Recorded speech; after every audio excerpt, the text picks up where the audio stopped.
呆萌可爱的僵尸可以搁家养吗？天哥告诉你不可以，不过你可以养这玩意儿，它和僵尸的原理差不多。2年零6个月前，昆桑在野外采集了一些冬虫夏草，制作了虫草造景缸。自从玩了最后生还者的游戏，昆桑对虫草真菌越来越感兴趣了。这次昆桑打算自己培养出冬虫夏草，那一定会很有意思吧？昆桑在网上买了2包虫草菌，是一种寄生于昆虫的真菌，也可以培养在谷物上，在显微镜下观察一下，好像毛线球，这玩意儿就可以控制小虫子的行为。昆桑有点不信，根据饲养说明，昆桑在鱼缸里加入8厘米厚潮湿的土壤，把含有真菌的豆子撒在土壤表面。接下来，昆桑拿来一些大麦虫，同样把它们也扔进缸里。冬虫夏草，顾名思义，冬天是虫子，夏天会变成草。那我们等夏天再来观察。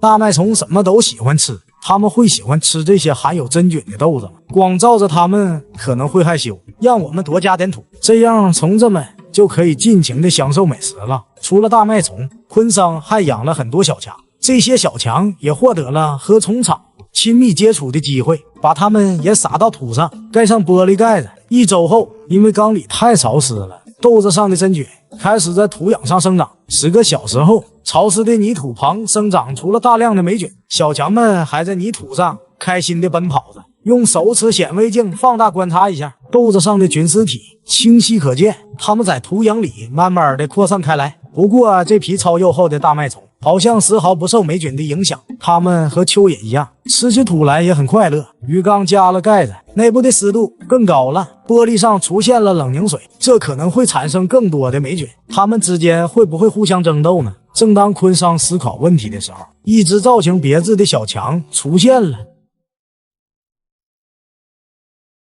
它身上长出了一个像草棍一样的东西，不过它还可以正常行走。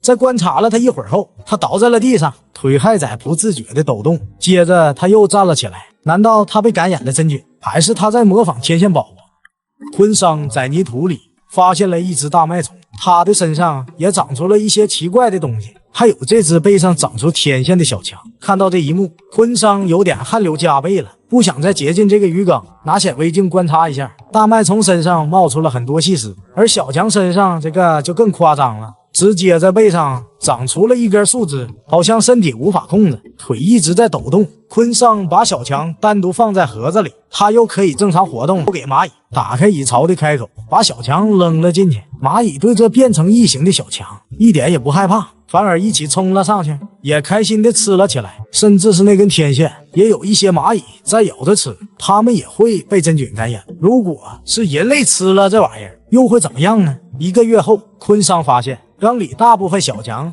都变成了天线宝宝，很多大麦虫也都长出了天线。在游戏里，感染了这种真菌的都会失去控制，变成僵尸。取出一只已经BBQ了的大麦虫，身体内部已经被掏空，只剩下了一些丝状物。大部分虫子都是脑部被感染，头上开花，然后控制中枢神经，最后包裹住虫子的每一块肌肉，完全控制虫子的行为。45天后，昆桑来观察鱼缸，玻璃在显微镜的放大下出现了大量的真菌。昆桑决定继续在缸里放入一些蝗虫和一些种子作为食物，观察后续真菌的发展会对昆虫产生什么影响。2个月后，在一个密封的鱼缸里，这些昆虫可以活这么久吗？昆桑来观察鱼缸，蝗虫们都不见了，还是有很多小强坚强的活着，而且缸里的种子长出了一些黄色的叶子。鱼缸在见不到阳光的地方，这些植物居然也能生长。可能在真菌的影响下，大部分昆虫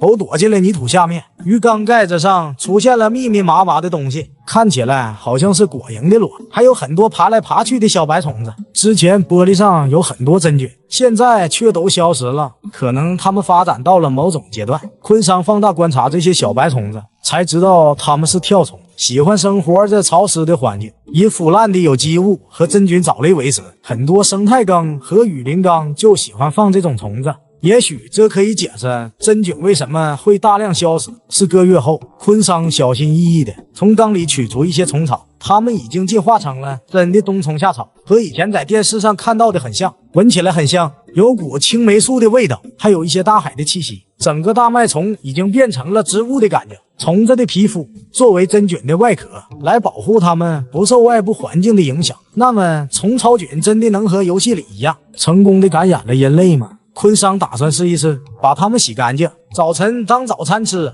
怎么形容这股味呢？苦里有点甜，甜里还带点腐烂虫子的腥味。事实证明，人类是不可能感染这种真菌。我这不就好好的吗？好了，本期冬虫夏草的故事就分享到这，我是天哥，我们下期再见。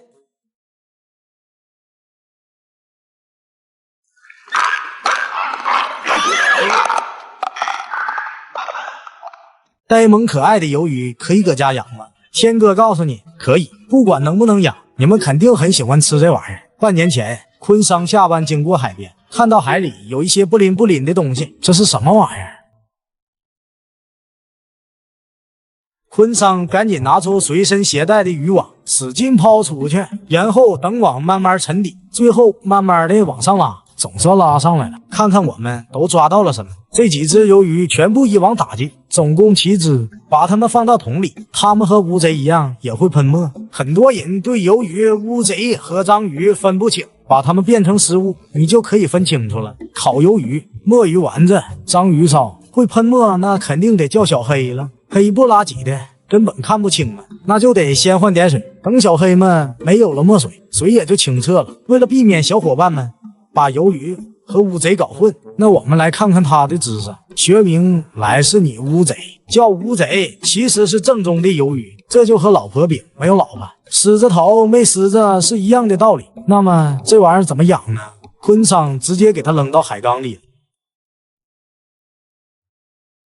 刚才还是黑不噜突的，很快它们感觉到了环境变化，身体的颜色也发生了变化，有着大大的卡姿兰小眼睛，10只触手。过了一会儿，它们变成了白色的几乎透明的颜色。那它们吃什么呢？昆桑给缸里扔了几只小虾米，小黑们很快就闻到了香味，开始出击。在出击的一瞬间，小黑会变成黑色，然后很快又变回了透明的。你们跟变色龙是亲戚吧？吃饱了没事的时候，它们就会聚集在一起，它们会悬停在一个位置，在鱼缸这个狭窄的空间里，捕食也很迅速。这些小黑的眼神很好，它们行动起来也很敏捷。每天昆桑会对着鱼缸跟小黑们进行眼神交流，当昆桑看久了的时候，就好像被他们催眠了，自己也变成了鱿鱼。小黑们很擅长改变身体的颜色，一会儿变成黄色，一会儿变成黑色，一会儿又变成半透明的，看起来很可爱，又挺科幻的。到了喂食时间，小黑们都变成了黑色，它们迅速地捕捉到了昆桑扔进去的小虾米。缸里还养着一些小鱼，这些小鱼倒是不怕小黑们，反而追着小黑跑。不知道他们在大海里每天的食量是多少。为了让小黑们都能吃饱，昆桑一次扔进去了100只小虾和小虾虎。